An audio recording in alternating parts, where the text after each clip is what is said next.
Hi, welcome to MMT Mondays on Real Progressives. I'm Geoff Ginter, your host. So tonight we're doing another panel discussion, again in two parts because they do tend to run long. This one was from the LBJ School of Public Affairs, entitled New Deals. So specifically Green New Deal, but basically a new way, a new path to move forward in an inclusive manner. Raj Patel is moderating, and there's a lot of different speakers. Tonight, in part one, we're going to have the presentations of Stephen Cohen and Yeva Nersisyan.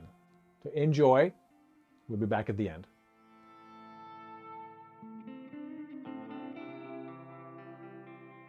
My name's Raj Patel. Welcome. We are here to talk about... Sorry, I should introduce myself. Raj Patel, I'm a research professor here at the Lyndon Baines Johnson School of Public Affairs. And I do work at the moment on what food and agriculture policy might look like under the Green New Deal.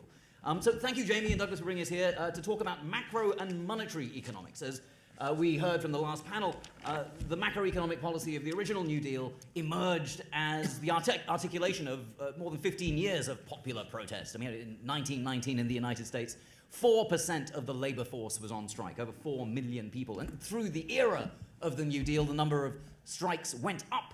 And it was in that context of increasing militancy and worker activism that we saw things like the Emergency Banking Act and the Banking Acts of 1933 and 35, stock market regulations and agricultural credit changes. Now those forces are aligned differently today, and they shape the conditions of possibility and imagination as we think about contemporary macro and monetary economics. And we have here an excellent panel that's going to help us do that.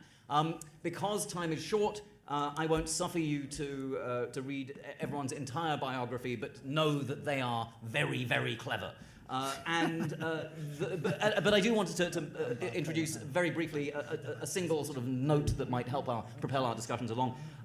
To my right, I mean, obviously everyone's to my right, but to my right now, Stephen Cohen, whose book, co-authored with Brad DeLong, is called Concrete Economics: The Hamilton Approach to Economic Growth and Policy, and he offered a vision of the Green New Deal avant la lettre.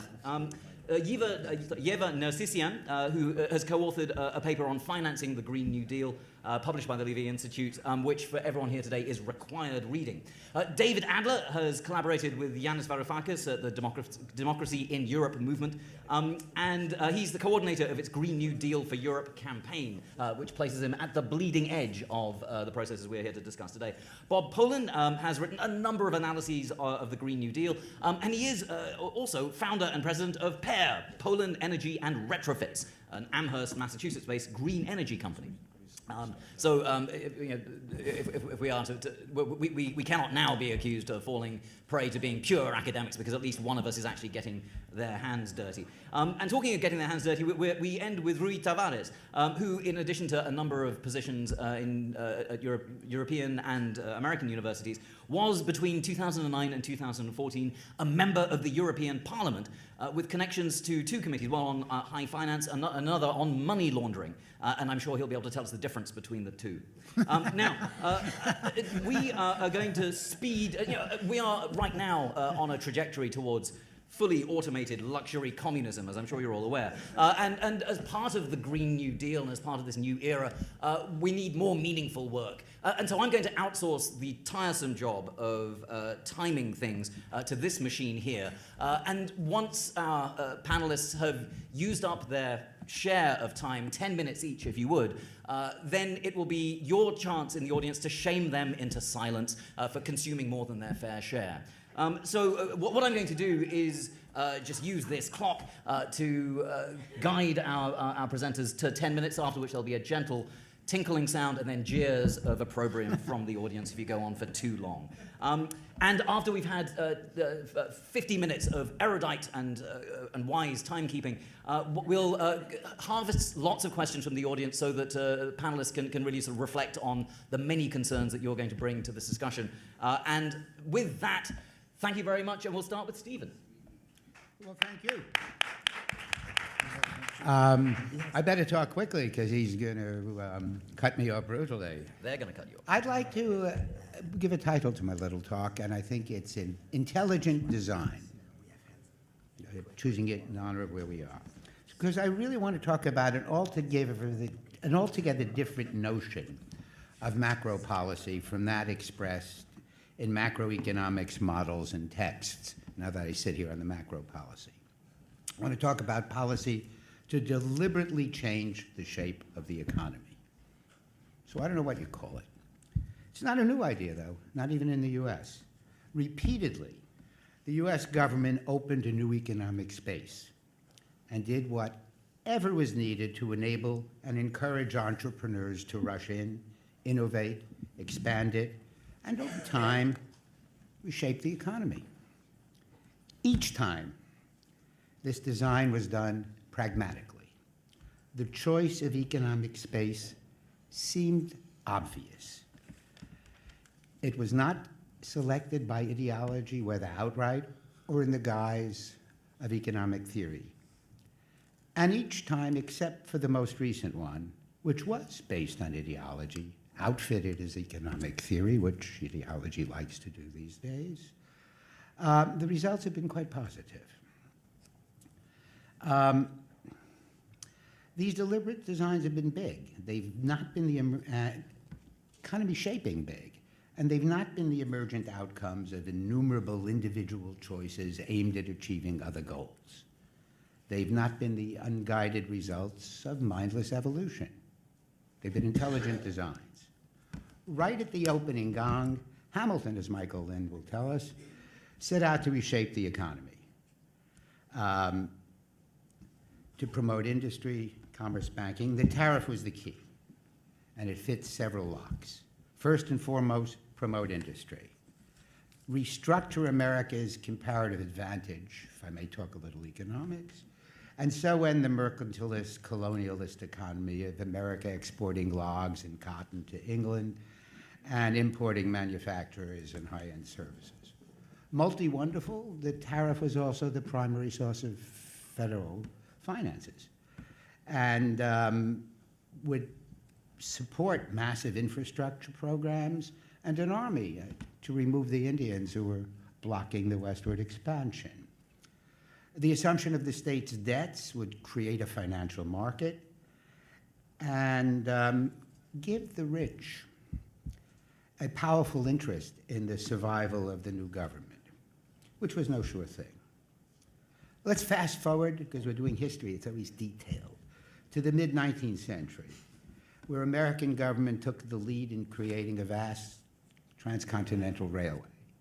And the railway expansion reshaped the entire economy, opening vast new areas, accelerating the development of supplier industries like steel,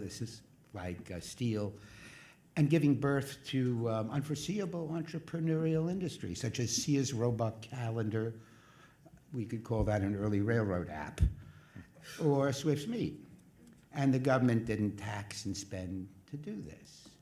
It instead gave away land to the railway companies, rather lots. It gave away to the railway companies more land than they had in Britain.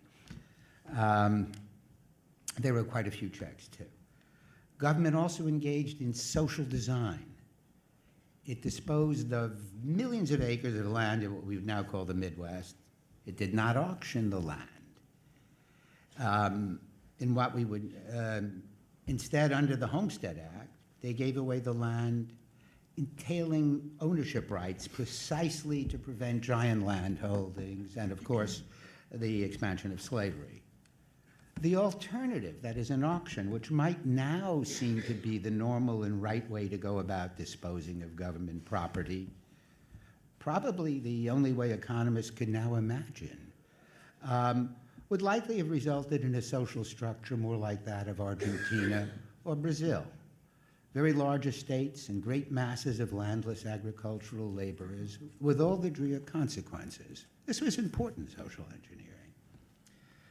Skip land-grant universities, but these were the polities that shaped America. They were pragmatic and concrete in conception, and of course they were realized with a lot more than just a little bit of corruption. They created brigades of self-made millionaires. Yes, there was an invisible hand, but the invisible hand was repeatedly lifted at the elbow by government and replaced in a new position. from where it could go on to perform its magic.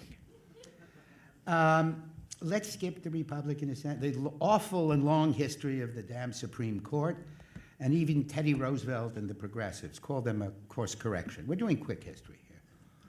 Antitrust regulation to deal with antitrust and regulation to deal with giant companies that were no longer controlled by their markets, but instead controlled them. But no ideological nationalizations. A few safety regulations, eventually a central bank, and the vote to the women. Let's skip past Franklin Roosevelt and the New Deal because we've been hearing and we will continue. But apart from saying one thing, FDR was no ideologue. He was the consummate, ultimate pragmatist, radically and even frenetically pragmatic. The only major element that they came with in hand the first day was saving the banks and tight financial regulation, and not nationalization of the busted banks and insurers, and not to mention industrial companies, as it happened in after economic and political catastrophes in other countries under centrist, left-wing, and right-wing governments. The New Deal, as often said, saved capitalism, reformed it, saved it. And I might opine, saved democracy. The odds were poor then. They bet you just try something, see if it works. If not, try something else. We've been over it. Though the New Deal itself was not ideological, it became the definition of the ideology that was post-World War II America, post-World War II American liberalism. It became the model of what government could do and should do. Next stop, the long age of Eisenhower, stretching out, let's say, through Nixon. Ike started by telling his fellow Republicans, despite your great success in slipping in Taft-Hartley, we're going to keep the New Deal, period. Ike legitimized big government, regulation, the works. And he promised, as economic policy, concrete, imageable results. The American dream. Straight out of the best pieces of the recent past. The house, the lawn, the car, the washing machine, braces on the kid. And the huge, technologically supreme military. Huge. Military spending under Ike was about twice as a proportion of GDP what it is today. And out of that military budget came support for technology.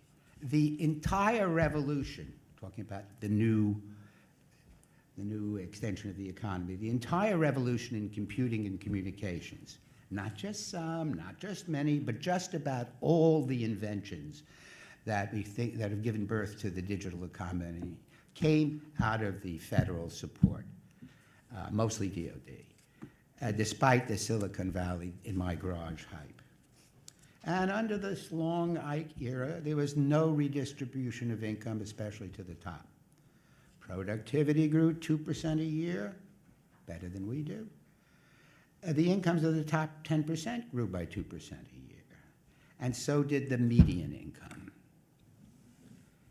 And if you do that, people live better, because in those days they were getting things they didn't have, and it had value.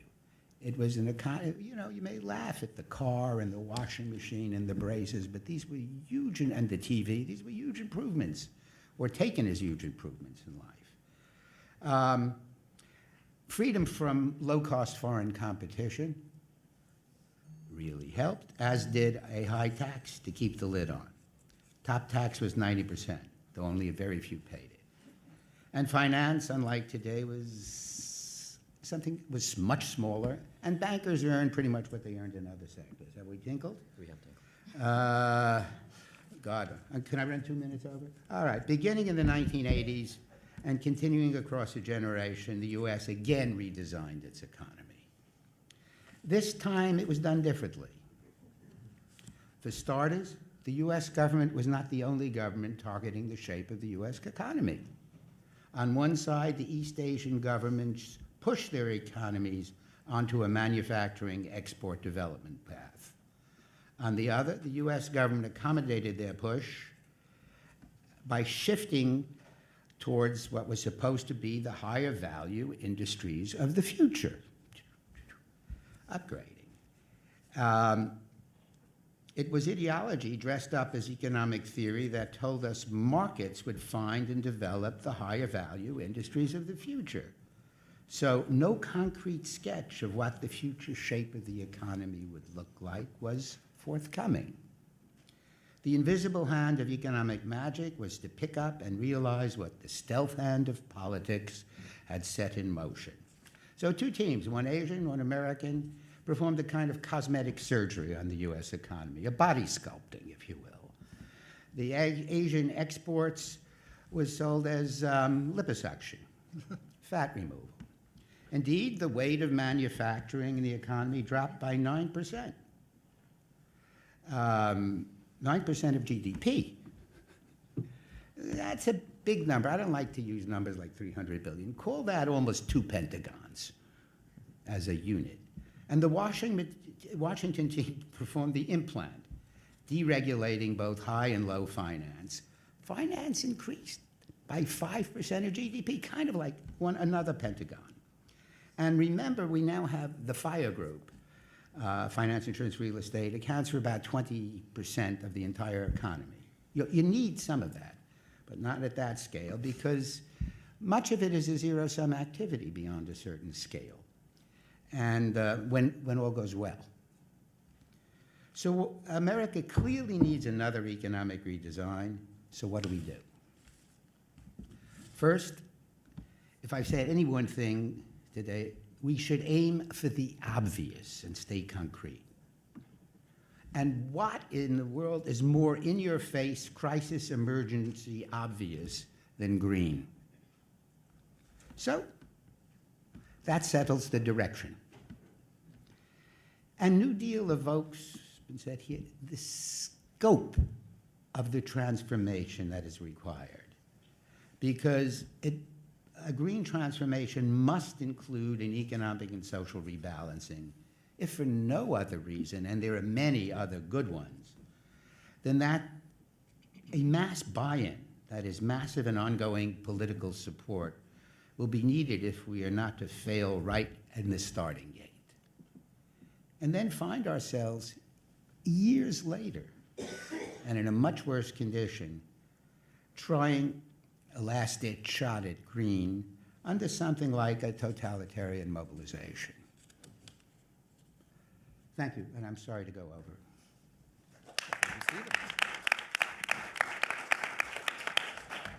Yeva, I believe you've got a PowerPoint for us. Excellent. So I guess I had to use one of the innovations of this period, right? The PowerPoint, couldn't do without it.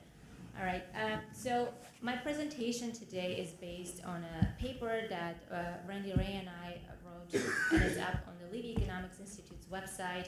It's 56 pages, so it's on the long side, but there is a policy brief version, which will be much shorter, which should be coming out soon, probably later this month or early December.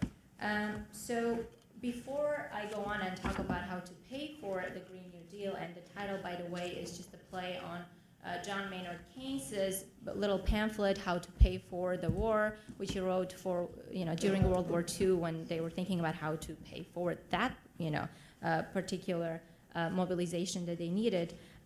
So before I go on and talk about it, I just want to clarify what we mean by the Green New Deal, because it's different, say, between what people think about the Green New Deal in Europe, and it's different what people mean by that here, right? Because, for example, when people say the Green New Deal for the US, they include things like Medicare for all, something that many European countries already have. So this is not included in the European, or would not be included perhaps in a European version of a New Deal, or universal child care, other things like that that Europeans already enjoy, right? So and this is what we use in our estimates. So we have greening the economy, a Medicare for all, a job guarantee, and then those are the main issues that I'm going to talk about today. All right.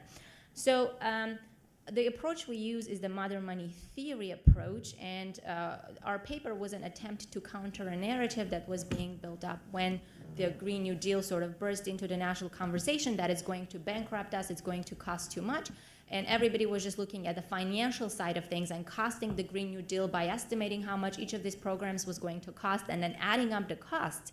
And we said, well, that's not how you would, account for the affordability of such a program. And so we used the modern money theory approach, and the main claim of this theory, which was developed among other people by my co-author over the past 20 years or so, the main claim is that a sovereign government with its non-convertible currency is not financially constrained. So for a government such as the United States government, affordability is not about money, whether we're going to be able to find money. Affordability is about the availability of real resources. Do we have the real resources necessary for a Green New Deal? That's really the question at hand. And so the quote from J. Fack Foster, an institutional economist, is very good at this. Whatever is technologically possible is financially feasible, right? And so that's what we're using in our analysis. So what MMT would say is that the government's budget is a tool to be used to mobilize resources in pursuit of a public purpose. And in this case, that would be the Green New Deal, right? As I mentioned, we're using Keynes's work, and so we said, well, what was the other time when we needed to mobilize resources to an extent such as what would be necessary for a Green New Deal? And of course, that was World War II. So if you go back to World War II and how people thought about planning for the war, both in the US and in the UK, it's clear that they understood that taxing was not the source of finance, that money was not the issue, that trying to get money was not the problem. The problem was how to prevent inflation in an economy where you need to devote a lot of your resources to the war.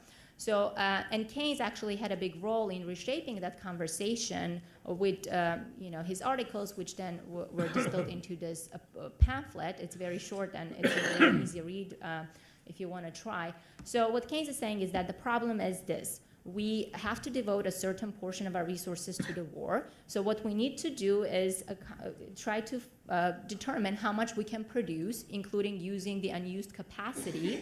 How much of it do we need for the war effort? And then that tells us how much is left for civilian consumption.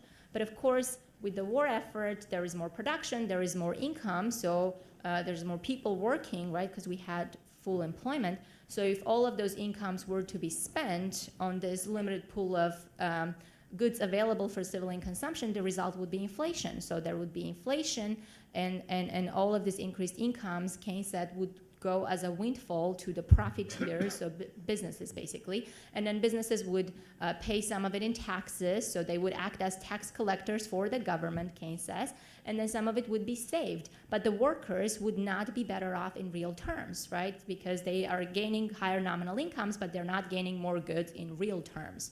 So then Keynes says we need to solve this problem in a way that is more beneficial for workers. So we need to defer their compensation, so sort of put them in funds that cannot be spent until the end of the war, and that way we're actually solving two problems. We're solving the problem of potential inflation during the war by preventing workers from consuming a portion of their income, and then we're also solving the problem of a slump after the war, because people were worried that after the war we were going to, say, go back into the Great Depression, in case of the US at least. So we're solving the problem of the slump because then workers have these incomes that they've earned during the war, which now they can consume, and then that will offset the impact of the withdrawal of the government because the war had ended, right?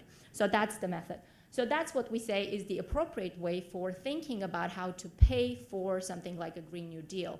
How much can we produce? How much of it do we devote to the Green New Deal? And that tells us how much is left for current consumption. And therefore, we can then use taxes or some kind of voluntary savings or deferred compensation, whatever we choose. But the point is not to finance the spending of the government. The point is to prevent inflation, okay? And actually, some of the mainstream economists who've been criticizing MMT The ones who are more reasonable, they do understand that it's an inflation problem. So Paul Krugman actually wrote an op-ed on Medicare for All, and he basically said if the government were to spend this much money, it would be inflationary, right? He did not say that we have to pay for it. Where do we find the taxes? He basically said it's going to be inflationary, even though he still sort of at the end framed it as a revenue issue. All right.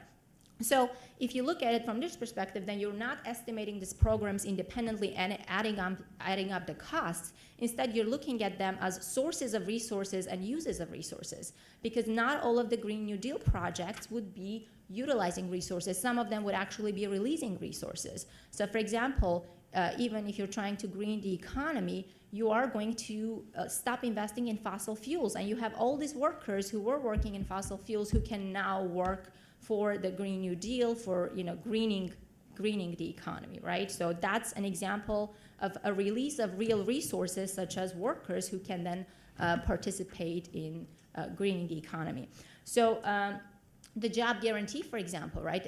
And job guarantee and Medicare for All, by the way, are the main financial costs. So if you look at that estimate, 93 trillion, that's how much it's going to cost us, right? That's what a lot of Republicans have been using. Majority of that is Medicare for All and the job guarantee. But what these people fail to acknowledge is that the job guarantee is a source of resources as well as a use of resources, right? Yes, you will have, and by the way, a job guarantee has been a centerpiece of modern money theory, right? It's the program that anyone who wants a job should be able to get one. The government acts as an employer of last resort, so it offers a job to anyone who's able and willing to work. That's what the job guarantee is, for those of you who may not know it. But with the job guarantee, yes, you will have workers who will work and will earn income, so they will then use that income and they will spend it on consumption, right? And therefore, they will be using resources. But at the same time, you can use job guarantee workers for your greening projects. And so in real terms, job guarantee is both a cost and a source of resources. It's not just a cost, right? While if you look at it financially, you're just looking at it as a cost rather than also a source of resources. The same is true for Medicare for All. All else equal, Medicare for All is not going to be inflationary, it's going to be deflationary, even if you account for increased utilization from people who did not have health insurance before, because you are going to save on administration and you are also going to save because of cost control. So depending on your assumptions, you can save between 1.58 to 4.5% of GDP annually from going to the Medicare for All. Of course, the U.S. is an outlier in that we spend about 18% of our GDP, while Canada spends 10% of their GDP on healthcare, and of course, European countries sort of stand in between those numbers. But closer to Canada and the U.S. is definitely an outlier there. So even if we bring it down by 3% of GDP, our spending on healthcare, we're still way above the European levels, right? And so we are using a rather, I would say, conservative estimate here. And so we, for the Medicare for All, so saying that it could save us 3.7% of GDP, right? So it would be deflationary to the tune of 3.7% of GDP. So this is our summary table, and I'm going to go over it before I talk about the payroll tax, and I'll bring Keynes back there again. So we're not attached to the numbers, right? Because there's a lot of uncertainty around these numbers. These are projections over 10 years, especially when it comes to greening the economy. A lot of things can change between now and 10 years, technological change, costs, and so on. So we look at a few estimates, including one paper from Perry, and we take an average of those, or average of the high-end estimates, actually. And so that comes to about 5% of GDP, as 5% of 2017 GDP. And then the job guarantee, the net impact would be a use of resources to the tune of 1%, even though, if you look at the gross impact, that would be much higher. And then Medicare for All would be a source of resources. And then another source of resources would be to end our spending on wars, which of course has been proposed by people such as Bernie Sanders. And so the net cost would be about 1.3% of GDP, right? So the net need for resources, I shouldn't say cost, would be about 1.3% of GDP before any taxes, right? So if you want to know how much you need to increase taxes, you need to do this kind of analysis to see what are the resource demands, and therefore whether you need to actually use taxes to withdraw some of the demand from the economy, right? Or whether you can do something else. And of course, this is much smaller than, I'll take 1 minute, but much smaller than what we had to deal with during World War II, when of course the government had to spend much, much more. Oops, I did that. Sorry. So what we propose is that if you do indeed face inflationary pressures, then you can use what Keynes was talking about in How to Pay for the War, something like deferred compensation. So increase, for example, you could increase payroll taxes today, but not to pay for the Green New Deal, but to reduce consumption today to avoid inflation, and then promise the workers a better pension so when they retire. So boost Social Security, increase the payroll tax if you need to, right? Because as I said, there's uncertainty around the estimates. But if you do have inflationary pressures, you can manage them, right, with something like deferred compensation, which is what Keynes was proposing. And it's actually doable with what Bernie Sanders was proposing with his payroll taxes to pay for just the Medicare for All component of his program. So I don't need it. Don't worry about it. So I'm just going to conclude by saying something that was said previously and something that Keynes also says in the How to Pay for the War. He's basically saying that we need to use this as an opportunity to snatch from the, and this is a quote for this, to snatch from the exigencies of war positive social improvement. And I think we should make the same case that climate change, right, presents an opportunity to do that, right, to get positive social improvements out of a crisis, which, you know, we can try to solve with something like a Green New Deal. All right.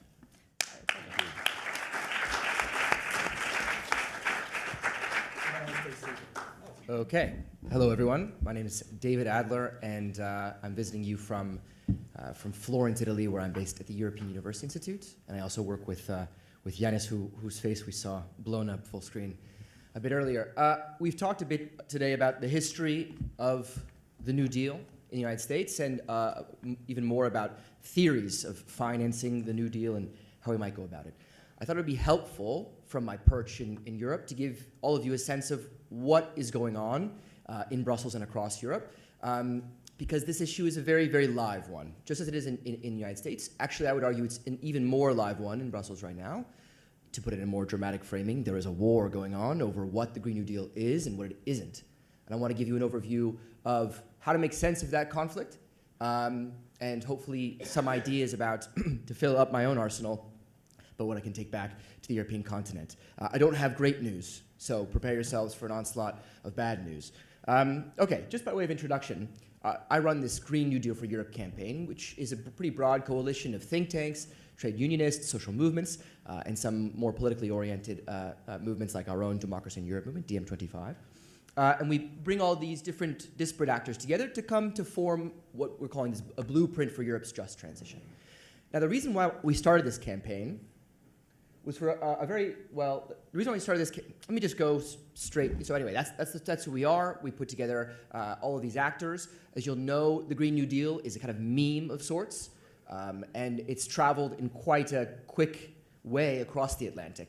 So we see Green New Deals in places like Spain and Greece, and my fellow panel members have been part of trying to inform the conversation around New Deal Verde or Nuevo Pacto Verde or whatever it takes its form. And our goal as a campaign is to try to braid those bits of European activism together into a Green New Deal for Europe that can actually target the European institutions where they sit at Brussels and indeed in Frankfurt. Okay, so the premise is going to be familiar to anyone in the room, but it's good to go over for 30 seconds. On the left is a graph many of you will have seen. Europe is getting hotter, a lot hotter, and very, very quickly. The one on the right is a very stunning graph that I find many people haven't seen before, which is net public investment in the Eurozone over the past 10 years or longer, which is zero. Okay, so we understand these as being a kind of doom loop. You've got austerity starving the continent of necessary investments in green and industry and agriculture and infrastructure, whatever, that then prevents the ability for member states and communities to adapt to climate change, which of course means that when you get extreme weather events, those communities have to spend, which breaks the rules around austerity and tightens the grip of the fiscal hawks around the need to be spendthrift.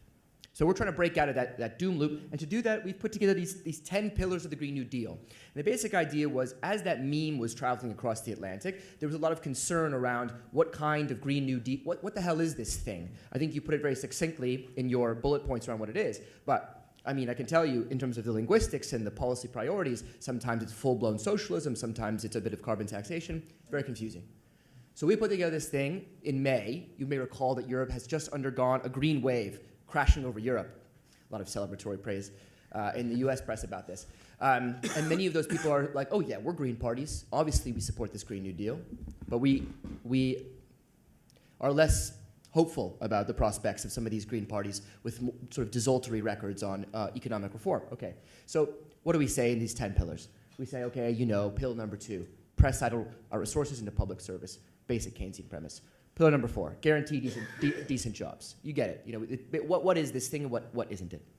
I bring this up because our worst nightmare has now come true, which is that the new incoming European Commission, which is now being headed by the former German defense minister, a woman by the name of Ursula von der Leyen, a deeply despised woman in most of Europe, but somehow made her way through successive failure upwards to the presidency of the European Commission, who tried to appease many of the elements of this so-called green wave by promoting a European Green Deal. Now, the core argument I want to make today is that this is not just a semantic difference, but something quite integral to what's happening in Europe. In particular, I will argue that what's happening with the European Green Deal is a very careful, very clever excising of the radical content of the Green New Deal, its Keynesian heritage, its radical premise, towards something that's much more status quo friendly, much more Brussels speaky. And it's a very interesting thing if you go onto Twitter right now. You'll see Timmermans, who's nominally in charge of this Green New Deal portfolio, and he'll say things, he speaks very good English, he'll say things like, we need a transformative Green New Deal. And he's winking, of course, towards American progressives, as well as towards the Labour Party, who form part of his past, part of the European Socialist group to which he is a member. But if you look at what von der Leyen says, she says things like, we need a Green Deal, whatever. I mean, it's not clear what she means. So we're really in dangerous co-optation territory, and I want to walk quickly through what the nature is of our objections, or the claim that I'm making here that it's not just semantics. So I'll do this by quickly running through these 7 S's. I should have prefaced this by apologizing for the speed with which I talk. I'm lucky that most of you are native English speakers, because when I give this in Europe, they tell me to F myself. But so 7 S's. We'll go quickly through them. I'm mindful of time. Okay. The first is the size. So von der Leyen has promised 1.1 trillion over 10 years. Basically, no one thinks that that's a reasonable figure. 110 billion for a continental green transition is just, frankly, nonsense. Okay? So it's hard to take this seriously when we're talking, by a factor of 10, we're off in terms of what Europe needs. We think it needs something much closer to 1 trillion per year. Okay? Now, I think this is actually a much more pernicious thing than just being insufficient in size. You'll recall something called the Juncker Plan, now InvestEU, which was this response to the crisis of underinvestment in Europe by the European Commission under Jean-Claude Juncker, okay, where he already promised 1 trillion over 10 years. So we are concerned about greenwashing existing policy just by calling it a sustainable investment package. Okay, 2, scope. If you look at the plan that the Green Deal is, it has all the buzzwords: farm to fork, circular economy, everything you'd want. Again, why? Because Ursula von der Leyen is such an unpopular person that she had to stuff her vision for Europe. I kid you not, this thing's called a union that strives for more. You couldn't find more lukewarm liberal language, but all the buzzwords are there.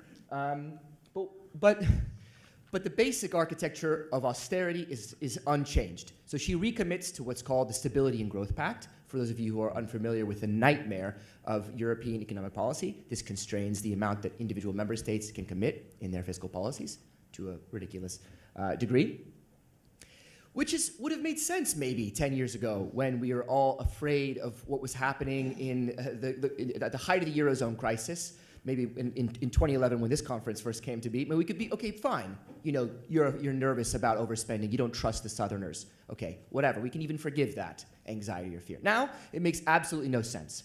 I'm surprised we've talked so little today about the explosion of negative yielding debt in the world. But when we're talking about, look at the dramatic decline in EU bond yields. There's simply no excuse anymore for Europe not to be borrowing, especially out of its central institutions, which command a great deal of confidence in markets around the world. I mean, no one thinks the ECB is really in danger. Okay, so problems of scope here in terms of what it does and does not change, and whether we can actually call it a Green New Deal if it's not going to undermine the basic or rip out the basic straitjacket that's preventing Europe from delivering its investments. Okay, the structure of the so-called Green Deal is also deeply problematic. To go back to the Keynesian premise of pressing idle resources into public service. So the basic idea there is you have a public-led massive investment from the government, whether that's finance, how it's financed or how we frame the financing of that is up for debate, but essentially that's the core idea. Now, that is not the idea in the Green Deal. The Green Deal is, to quote the president of the European Investment Bank, charged with delivering the sustainable investment package to nudge private finance toward doing the right thing. So the plan is to actually not invest 1.1 trillion over 10 years even. It's to unlock 1.1 trillion. Now, essentially, this is to socialize the risks of green investment and privatize the gains. So we're not in the Keynesian world here. And this, I mean, I'm fine with, well, I'm not fine with public-private partnerships, but we can talk about the role of the private sector. That's not this. That's exclusively relying on this to deliver the so-called Green Deal.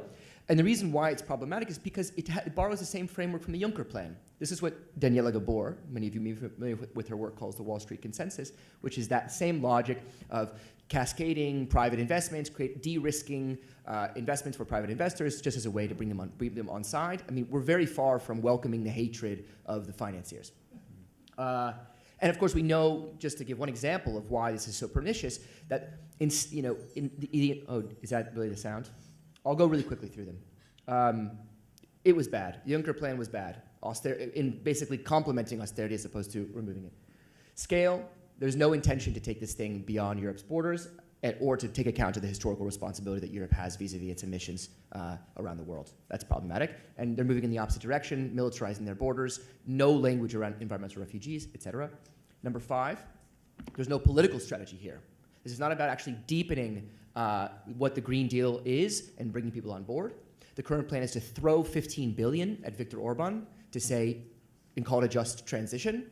And as many of you will have seen in the New York Times recent exploration of how Orban abuses the common agricultural policies, we should have very little confidence, and now we have Rui here to talk about kleptocracy in Europe, very little confidence that the strategy here is going to be serious. And I just want to read this one quote from her vision, which illustrates the blandness, the utter painful lack of inspiration in the Green Deal. She wants to have a European climate pact that brings together regions, local communities, civil society, I mean, whatever, blah, essentially. It lacks credibility in the same way that it lacks vision. I mean, and it gives you actually, I mean, you could spend a whole seminar in a literary studies class unpacking, doing a deep read of this, right? The way she talks about the shared obligations from the individual to the largest multinational. So, you know, we're not on the Keynesian terrain here. That, of course, raises the question of substance. We still don't really know what's going to be happening when she unfurls this program in the first 100 days. And then speed. Very simply, not living up to the Paris Accords. She's promised Europe to be the first climate neutral continent, basically decarbonizing by 2050. Again, no one thinks that that's fair. So what we do in our campaign is try to roll out a package that can get us to 2030, if not 2025. So we hope you check us out there. I'll leave the presentation there. But essentially, we can talk more during the session or after about how this does or does not relate to various Green New Deals that are being propagated here in the States.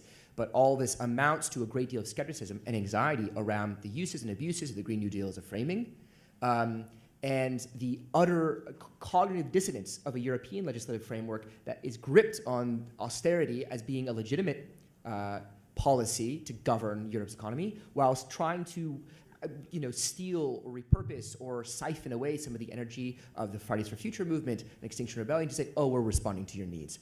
So it's a bit of a schizophrenic moment in European policymaking, and it's very disappointing, but we're going to use all the resources of the brains and the political capital in this room, and we're going to march to Brussels together, and we're going to demand that they do better. Anyway, thanks very much. Sorry I talked so fast. Hey, welcome back. What did you think? What do you think about the Green New Deal?